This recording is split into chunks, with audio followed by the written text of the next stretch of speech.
La influencia de la música rock en el desarrollo evolutivo de la música del Grupo Génesis es un factor muy importante. En esta era de las comunicaciones por computadora, de los viajes al espacio, el Grupo Génesis no puede sustraerse a la utilización de muchos instrumentos que provienen de otras culturas. En la actualidad estamos utilizando la guitarra electrónica, el bajo eléctrico, el piano, los sintetizadores, todo esto para formar un conjunto novedoso dentro de la nueva música, la música popular del año 2000.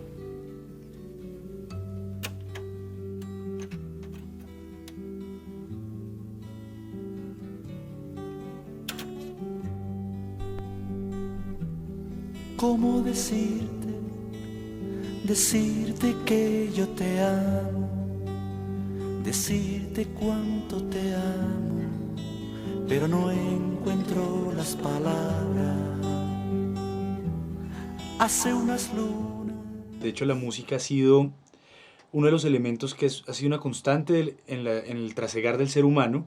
Hasta hoy siempre ha habido instrumentos, bien sea hechos con huesos, con cueros de animales, cajas resonantes o instrumentos de viento, que inclusive, bueno, ya hoy con la tecnología y demás, el panorama de la música es mucho más amplio. Yo sería un poco más flexible con esto de la música colombiana, porque en Colombia se hace mucha más música que aquella folclórica tradicional o aquella que recoge elementos europeos, no sé, algunos pasos dobles o este tipo de cosas. El tema de las tres cordilleras pues hizo que las culturas de las regiones se desarrollaran independientemente y pues eso nos dio una riqueza cultural enorme.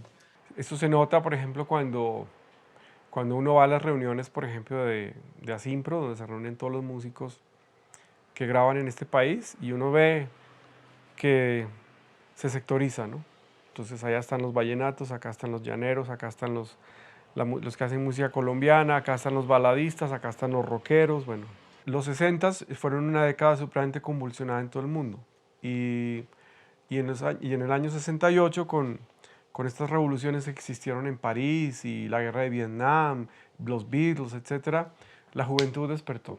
Allá hay que tener algo bien importante en cuenta, y es cuando los jóvenes deciden ser distintos de los adultos. Todos los jóvenes querían expresarse y el rock and roll nació como un grito de guerra para la juventud en todo el mundo. Entonces es por eso que no en vano uno ve que en los 60 aparecen los hippies, aparece el LSD, aparece la droga y aparece el rock. El mercado, pues, y la llamada globalización hizo que hubiera muchos flujos entre distintos sectores del mundo para que luego se apropiaran y se transformaran formas culturales de otros lugares en nuevos territorios, en este caso Colombia, ¿no? Nacieron bandas tratando de emular a los Beatles. Entonces están los speakers, luego los Ampex, los Flippers, todos con nombres así, tratando de parecerse a los Beatles, ¿no? Y todos estos grupos mutaron, hicieron una mutación bien interesante hacia la música colombiana, y me refiero tácitamente a Génesis.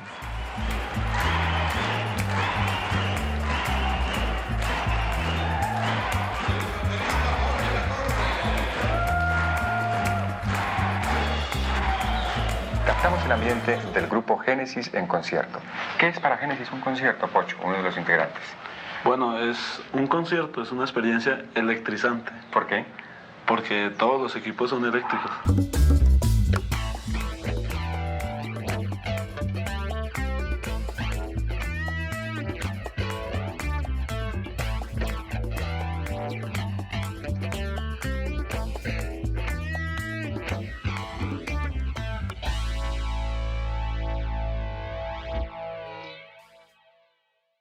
Ahí empieza a tomarse conciencia de nuestra realidad, de nuestro folclore, de nuestros instrumentos.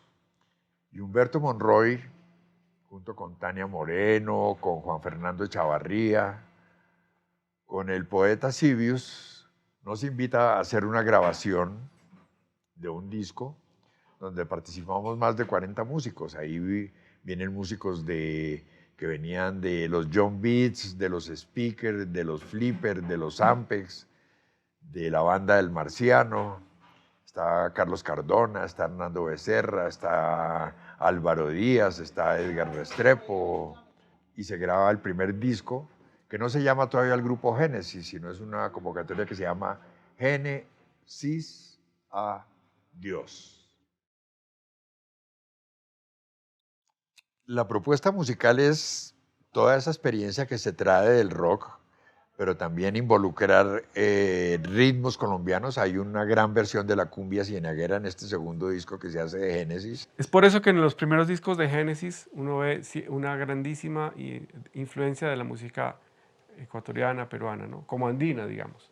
Y ya se meten instrumentos como las flautas dulces, los tambores, los cununos, el cuatro, los charangos. Y entonces tocaban quenas y zampoñas. El caso más notorio es que la batería de Jorge de la Torre, de Caché, que era el baterista de Génesis, pues estaba hecha con tambores de acá, de cumbia, ¿sí? Entonces ella es una fusión de lo propio, de lo autóctono, con la cultura del rock universal. Y además pues le metían las guitarras rockeras con la distorsión, etc. Y es hasta el punto que se llega a construir un tiple eléctrico, de amplificar el cuatro, los charangos, y utilizar toda la técnica de la electrónica y los efectos, la reverberación, los ecos y todo el cuento. Entonces viene una fusión de música proyectada al futuro, al siglo XXI, como dice mi amigo Humberto.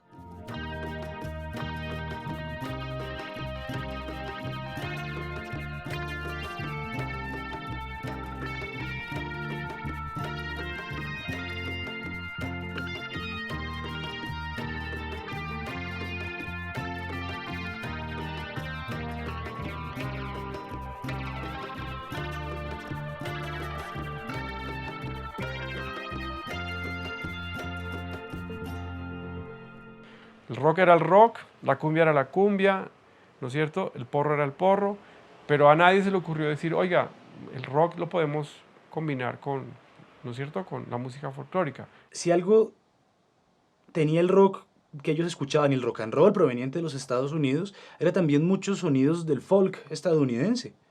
No nos olvidemos de, por ejemplo, pues, los ensambles de rock de Bob Dylan, o aquello que también en su momento habrán hecho los Creedence Clearwater Revival con el country y un poco de folk, ¿no? Que esos son sonidos propios de sus países. Y también, digamos que como músico lo digo, pues es muy complicado para nosotros competirles a ellos en el lenguaje de ellos y en el sonido de ellos. O sea, pues ellos obviamente lo tienen muy claro y está asociado con un montón de cosas que tienen que ver inclusive con la cadencia, como en la forma de hablar el idioma de ellos, ¿no? Yo creo que ahí hay un interés de ellos por retomar o valorar más allá de la forma exótica, étnica, los elementos tradicionales y vincularlos con un sonido occidental. Entonces pienso que donde el rock en español se ha hecho fuerte ha sido como en involucrar elementos de las músicas locales, y en el caso de Colombia Génesis fue importantísimo para ese proceso. Digamos que yo pienso que inconscientemente ocurrió algo que yo he estado analizando mucho y que digamos que trabajé mucho en la universidad, y es pensar la música y pensar como la definición de las músicas a partir de lo sociológico y de lo que representan, más allá de lo sonoro. Digamos que cuando uno estudia música a veces uno es muy cerrado como en que esta música es esto porque se toca con estos instrumentos, y esta música es esta y esta otra es esta otra. Si un porro tuviera que sonar siempre como un porro, eso sería una cachetada al maestro Lucho Bermúdez, por ejemplo. Porque Lucho Bermúdez trae el esquema de orquesta de la Big Band del Mississippi. ¿Qué significó entonces? Una forma de academización de la música colombiana, sí, una ampliación del contexto de consumo de la música colombiana para los años 40 y 50, pero sobre todo un terreno de exploración para los mismos sonidos que el maestro Lucho Bermúdez grababa. Por ejemplo, cuando él iba a entrevistar al Cholo Valderrama y a todos estos músicos llaneros tradicionalistas, por ejemplo, cuando les preguntaba sobre la ola como la nueva ola de esta música llanera que está como fusionada con jazz y toda esta vaina, la respuesta de ellos era que se reían. Muchas veces pues como que se burlaban y decían que pues que parecían epilépticos con toda esa manada de cortes que le metían a eso, y que eso no era joropo y que eso no era folclore.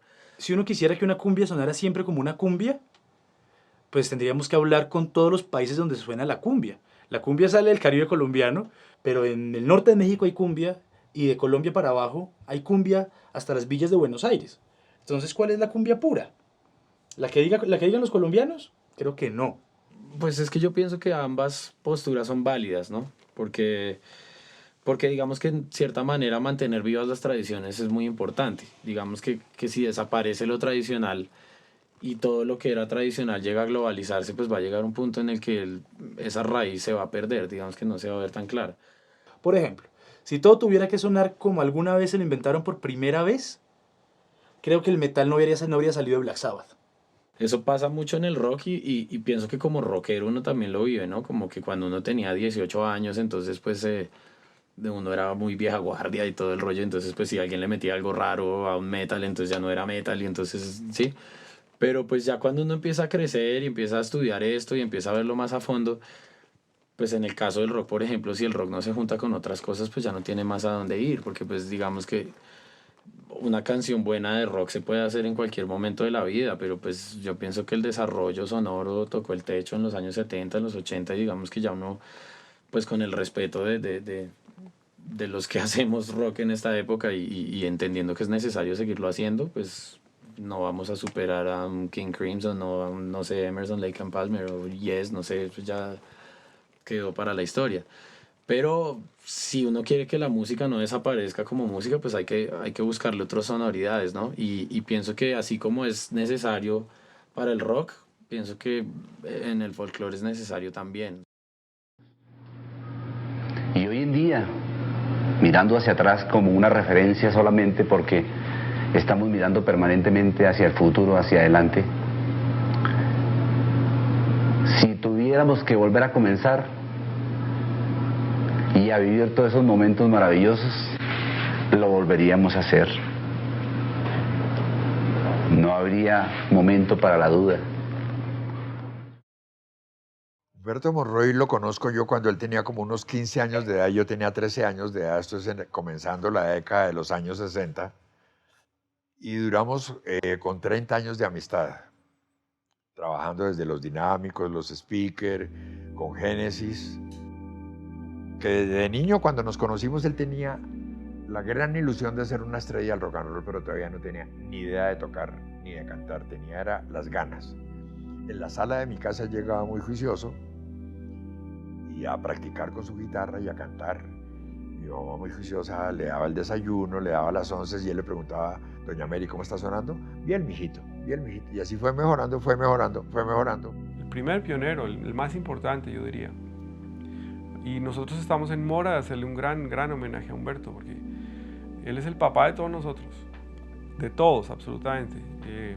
Hay mucha gente que pues no sé, que ama cosas como el tropipop o como digamos estas fusiones por ejemplo, Aterciopelados con músicas de acá y eso, y no tienen ni idea quién es Humberto Monroy, pero yo pienso que si Humberto no hubiera hecho lo que hizo, creo que a nadie se le habría ocurrido hacer cosas así. Todas las etapas de la música que hacía Humberto se cumplieron, ¿no? Sonido de las 60, sonido de los 70, sonido de los 80.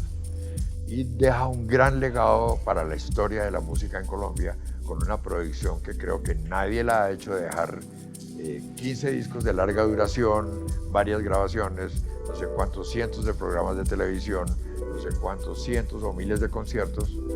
Entonces hay que hacerle un reconocimiento que Humberto Monroy, don Pedro Humberto Monroy Gil, conocido como Humo, es el padre del rock en Colombia.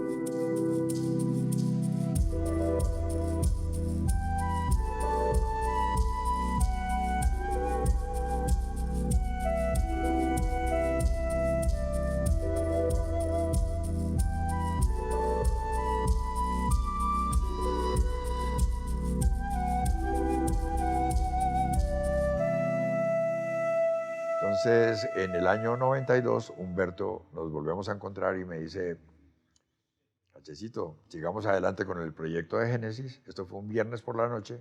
Yo le digo, claro, hermanito, seguimos.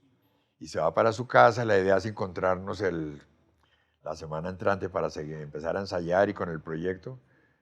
Pero mi hermano, que había retornado del África, se fue por más de 20 años del país, había retornado al país, había hecho había hecho de baterista en las últimas presentaciones de Génesis. Y el lunes por la mañana o el martes prendo yo la radio, creo que fue un puente, prendo yo la radio y escucho la noticia. Murió integrante de Génesis que también había pertenecido a los Speakers y me entra a mí la duda, ¿Humberto o mi hermano? Entonces llamo al apartamento de mi hermano y me contesta. Y entonces, pues, hermanito, su merced, bendito Dios está vivo, pero entonces fue Humberto el que se murió. En el fondo yo pienso que él se pudo haber salvado, ¿no? Y lo pudimos haber tenido muchos más años. Si Humberto viviera tendría, no sé, 70 tal vez, un poco más. Pero muy probablemente nos hubiera dejado pues, muchísima más música, que yo sé que la tenía, ¿no? Humberto Monroy, junto con otros, como Arturo Astudillo, son pioneros, pero sin embargo quedaron fue en el recuerdo de sus seguidores, no quiero decir fanaticada. Y nosotros somos pues un territorio muy musical, con mucha música, con mucho talento, pero también tenemos una grandísima tendencia a olvidarnos muy pronto de nuestros cultores, sobre todo de nuestros pioneros, ¿no? Ya nadie se acuerda, por ejemplo, quiénes son los pioneros del rock, ¿no? No sé, puedo nombrarte a Humberto, Caché, Batier, que fueron los integrantes principales, ni hablar de los que han muerto, ¿no?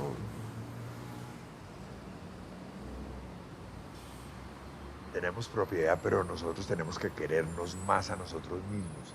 Tenemos que creer más en nosotros mismos. Tenemos un país hermoso, tenemos una riqueza musical fantástica. Entonces por eso es que pienso yo que se nos olvidan las cosas tan rápido, ¿no? Como que se nos olvida, pues, como las tragedias que nos pasan, los magnicidios que hemos tenido, las personas importantes que han luchado como por la igualdad. Yo pienso que el tema como de sentido de pertenencia con un país o con una cultura tiene mucho que ver con la memoria histórica, y como acá no hay memoria histórica porque no hay memoria de nada y no hay previsión de nada tampoco y eso, pues entonces no se construye como ese sentimiento patrio que se ocurre en otros lugares, ¿no? Que les tocan su bandera a un argentino, por ejemplo, y se enloquece. Y pues acá la gente es como viendo a ver cómo usa más extranjerismos cuando habla, o cómo se parecen más a los gringos. Jocosamente alguien decía que las clases populares quieren ser mexicanos, la clase media quieren ser gringos y la oligarquía quieren ser europeos.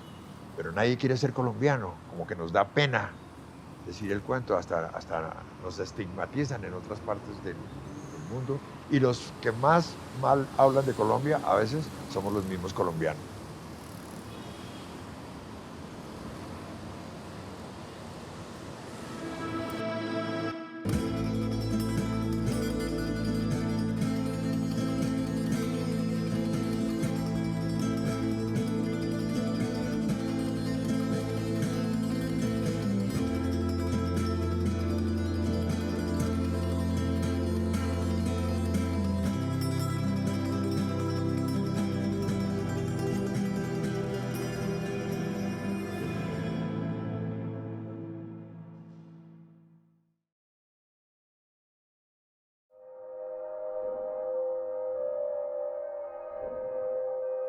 Pero sí hay una propiedad en la música. Yo me acuerdo hace unos años, llegó un señor de Universal Music y que pusieron la oficina central en Bogotá, la oficina central de Universal Music para Latinoamérica en Bogotá. Y se le pregunta al señor, ¿y ustedes por qué ponen esa oficina aquí? Y dice, porque es que de aquí van a hacer la música para el mundo en el siglo XXI.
a tristeza e um amor que passou. Não isso se for pra ver uma estrela aparecer amanhã de um novo amor. Vai, vai, vai, não vou. Vai, vai, não vou. Vai, vai, vai, não vou. Vai, vai, não vou. Vai, vai, não vou. Vai, vai, vai, não vou. Vai, vai. Não, isso se for pra ver uma estrela aparecer amanhã de um novo amor.